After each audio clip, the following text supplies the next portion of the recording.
Hey kids, this is Ivan. How you doing? Well, it is day 12 of RPG A Day 2018, and so our question or prompt for today is wildest character concept.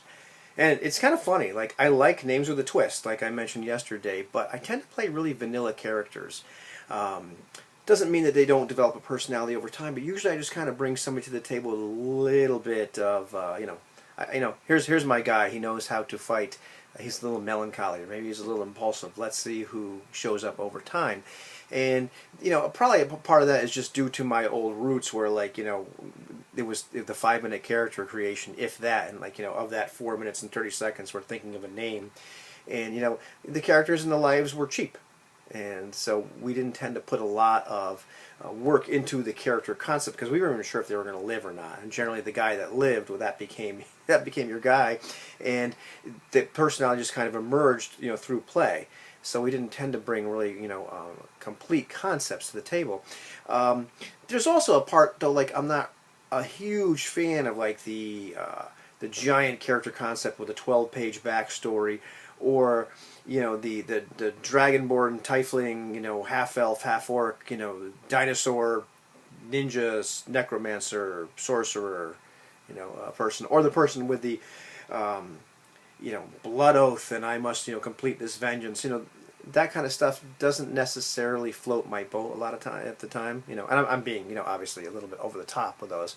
I just tend to be a little less into the really over the top, really fleshed out wild character concepts. Most of the wild ones really don't appeal to me, and I kind of roll my eyes a little bit when somebody else brings them to the table. Doesn't mean I don't like an interesting character concept out of the gate. I really do.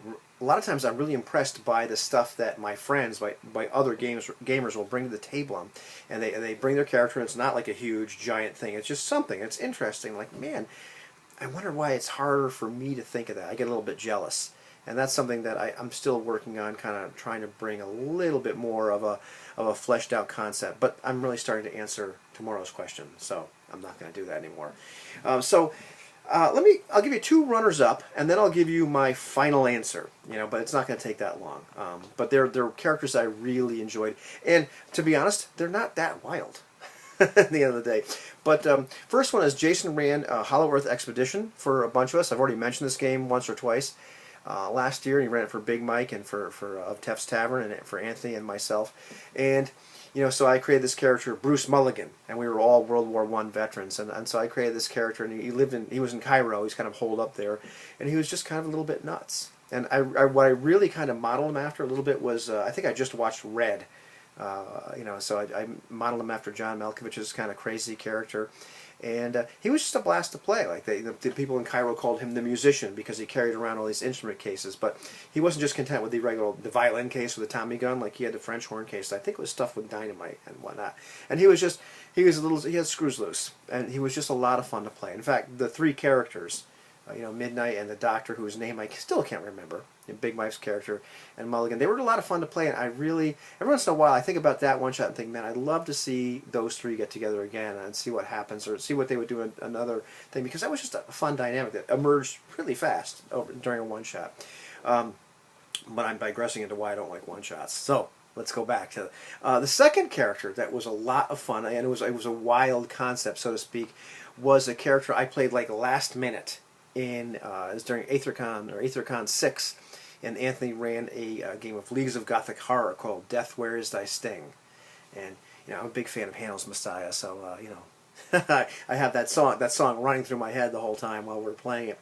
But he gave me a pre-generated character. All I had to do was come up with a name, so I think I called him Montgomery Q. Linkspan. I had to pull up the old file to figure out what I named this guy. And it was really interesting. All the characters, including this one, came to the table with like amnesia, and we get summoned to this big mansion, and our father, who I can't remember, has died. And while we all came with some very similar things in terms of this amnesia, the interesting thing about him was he was missing an arm, which was bizarre. He had some psychic sensitivity, but the other characters had this as well. But what was a great concept was Anthony used the corruption mechanic in Leagues of Gothic Horror, and he'd already suffered a little bit of corruption, and he was just poised. I think all the characters are poised. Like if you just do one more evil or questionable act, you will slide further down the scale of corruption, and it was too tempting to pass up. And of course, something happened, and I decided, heck, I'm going to do this. And it made sense fictionally anyway, but I got to experience some more of that, and the kind of descent into not madness, but when that character had his breaking point in the game, and then the final scene, I just really, it's one of my favorite moments of the past year or so of gaming. It was just this little one-shot once again. So those are my two wild characters, but those are the runners-up. So who's the real one? The real character kind of has a couple runners-up himself as well. It's not one that I played. When I ran my my Lamentations in Prussia, rather, game last year, which I really missed. All three characters were just really wild. Jason's, Jurgen, the self-styled witch hunter, the zealot of Zod, who was just this misguided. You just felt for this guy all the time as he struggled. What do I do here? That was a fantastic and really wild character concept. And Lee, your humble game master's Hans Fleischer, the good doctor, who was also a dabbler in the black arts, was just one of these guys. Was just a tortured soul and exposed to so much horror. And most of the horror he was exposed to was of his own making. Like it was his fault that these things happened. It was even more. It became more wild. But I had to think about this. But Josh James's character Heinrich, the baker's son, was probably one of the wildest character concepts I've ever seen. And he was a specialist in the game. It was a character that should not have worked on paper. He really played up the fact that this character had like a low intelligence, and role played it as an injury. And just this guy was this simpleton, and he had some skills. We had the character work mechanically, although some of the skills were these empty skills you can use in Lamentations to do something else. So we picked some mercantile skills and what have you, which was like, see, on paper as an adventurer, this character should not have worked. In reality, the way Josh brought him to life, and how it kind of fit into like kind of the weird horror vibe that game kind of turned into, where it was more almost, I guess it was closer to a Call of Cthulhu game than it was to like a D&D style game, if you will. I loved it.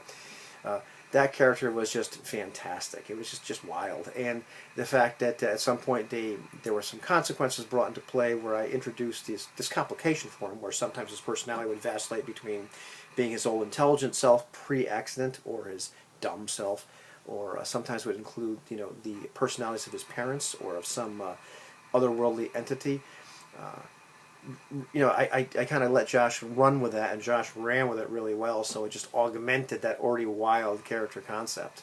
And so that's one of my favorite characters, in terms of wild. At the end of the day, my wild characters aren't all that wild, but that was, all three of them were favorites, but that Heinrich, is definitely one of the wildest concepts I've ever seen. And that's a game I miss. Even though Jurgen has gone on to the great beyond, the great, halls of Zod in the sky, I would really love to, have that game get together again and at least play a few more sessions. But that's my answer for wildest character concepts. I went longer than I thought it would, but it's me. So you're used to the long videos, right? So I will see you Monday for day 13, talking about our play evolving. Have a good one, kids.